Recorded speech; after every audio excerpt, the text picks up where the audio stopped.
What's up, pirates? Today, I'm going to tell you the secret on how to spot an undervalued cards that will work on bear market as well as in bull market. My name is JJ and I like sharing my thoughts on One Piece TCG to help you on your collecting journey. Number 1, look for significant price discrepancies. The foundation of finding undervalued cards is comparison. It is hard to know if the card is undervalued if you can't compare it to something. A good example of this is the One Piece Day 2024 versus the One Piece Day promo of 2025. Right now, the One Piece Day 2025 Luffy is sitting at $94, while the One Piece Day 2024 is just at $44. That's a 113.64% price difference. But here's what people miss.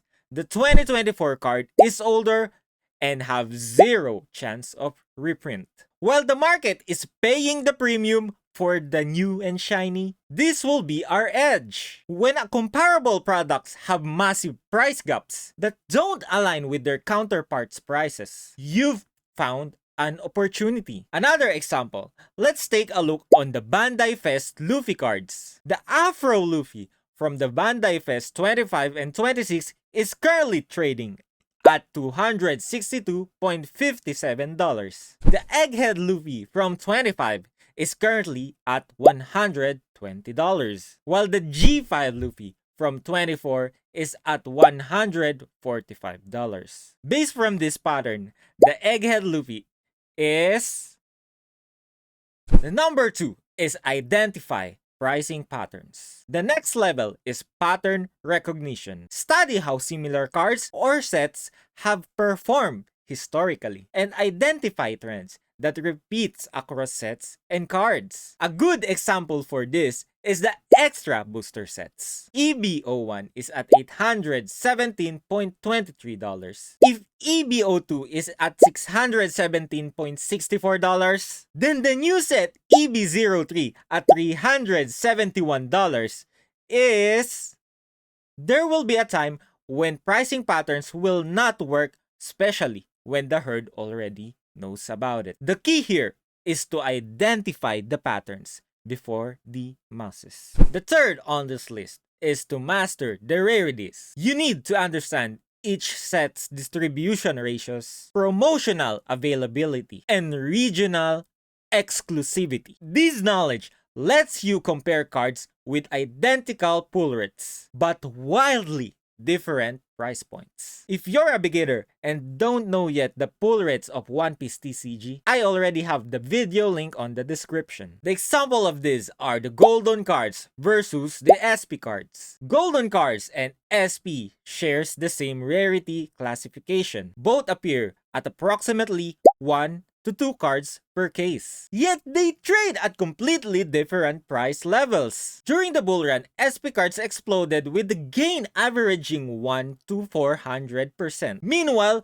look at the golden cards, especially from PRB01 and PRB02. They're still trading lower than the SPs. Same rarity, same character, but different market perception. This is a textbook example of market efficiency that you can exploit. The fourth on this list is to create and follow basic rules. Here's something that no one talks about. You need to create rules to protect yourself from emotional decision. My collecting rules are different from yours, but the principle is universal. Here's the example of rules that I follow. First is character focus. I only buy Luffy, Nami, Boa, and Zoro cards. That's it. The reason behind is liquidity. These characters are easy to sell even in bear market. Number 2 is the rarity floor. I don't collect anything below SP rarity. Even if there's an undervalued alt art Nami, I pass. I might miss the opportunity, but it also protects my downside. Third is language preference. I only collect Japanese cards with no English equivalents. If an English version exists, I must get that English version instead. Based from history, English has faster ROI and higher liquidity. But JJ, do you miss deals on alternate art and other characters? Absolutely. But these rules keep me disciplined and prevents me from overextending into positions that I don't plan to hold long term. Your rules will be different.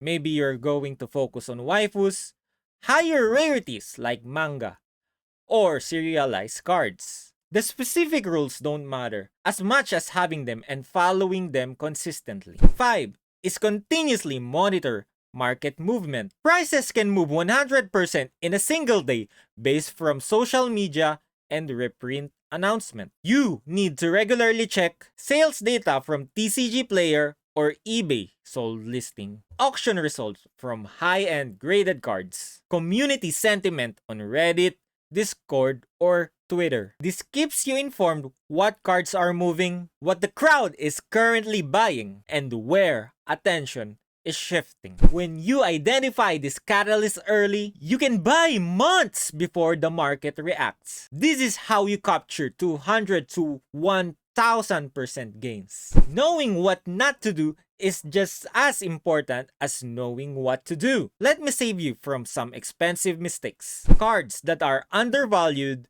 but difficult to sell. Some cards appear cheap but are near impossible to resell due to limited buyers' interest. And even if they increase in value, it would be difficult for you to sell them at the market price. The best example for this is the gold Spandine from the best storage box. Compare Spandine to Nami or Boa, it might be technically undervalued but it won't matter when you can find the buyer when it's time to sell. Liquidity matters. An undervalued card means nothing if you're stuck on holding it for years. Stick to popular characters and wildly recognized cards. Number 2 is comparing incomparable products. The most common mistake is comparing English and Japanese of the same card and wonder why prices don't align. These have different demands and different print runs. Make sure you're making apples to apples comparison. Compare Japanese promos to other Japanese promos, English sealed products to other English sealed products, and so on. Third,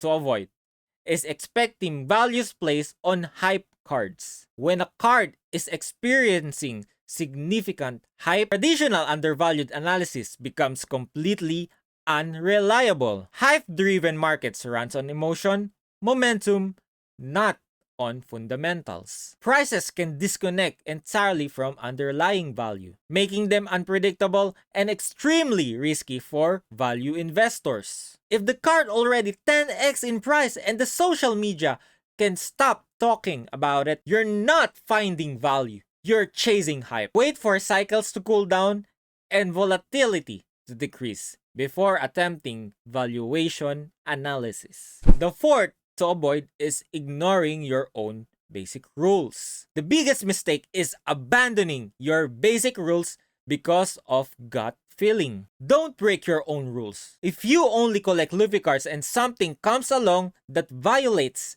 that core principle, pass. Skip it, even if the deal seems incredible. Emotional decisions and rule breaking typically leads to regret and poor long-term outcome. Consistency beats clever one-off plays every single time. Remember this, not every card that seems cheap is undervalued, and not every expensive card is overpriced. Your job is to understand why price discrepancies exist before making investment decision. If you found this guide helpful, make sure to hit that subscribe button, like, or comment down below which card do you think is undervalued at 2026. Stay patient, stay disciplined, and I'll see you on our next voyage.